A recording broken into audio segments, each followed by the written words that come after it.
மஞ்சள் பூசணிக்காய் எப்படி செய்யறதுன்னு பார்க்கலாம். ஒரு குக்கரில் 50 கிராம் கடலைப்பருப்பு, 6 பல் பூண்டு, 1/4 டீஸ்பூன் மஞ்சள் தூள், தேவையான அளவு தண்ணி ஊற்றி 4 விசில் போட்டு எடுத்துக்கலாம். இப்போ வேக வச்ச கடலைப்பருப்போட 2 தக்காளி, 2 வெங்காயம், 4 பச்சை மிளகாய், 300 கிராம் மஞ்சள் பூசணி சேர்த்துடலாம்.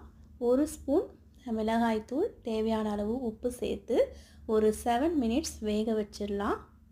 காய் வெந்த பிறகு தேங்காவை அரைச்சி சேர்த்துக்கலாம். தேங்காவை நல்லா கலந்து விட்டுறலாம். 2 நிமிஷம் நல்லா பச்சை வாசனை போட்டோம். பூசணிக்காய் கட் பண்ணும்போது கொஞ்சம் பெரிய துண்டுகளாகவே கட் பண்ணிக்கோங்க. இந்த காய் சீக்கிரமாக வெந்துடும். சின்ன சின்னதாக கட் பண்ணிங்கன்னா குழையறதுக்கு சான்ஸ் இருக்குது.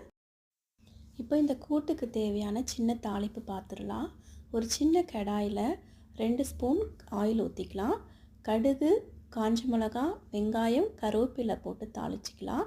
கடைசியாக இறக்கும்போது கொஞ்சம் பெருங்காயம் அதில் ஆட் பண்ணிக்கலாம். கூட்டில் அந்த தாளிப்பை சேர்த்துடலாம். இந்த மஞ்சள் பூசணி ரொம்ப உடம்புக்கு நல்லது. வாரத்தில் ஒரு தடவையாவது செஞ்சு சாப்பிடுங்க. வெயிட் லாஸ்க்கும் ரொம்ப நல்லது.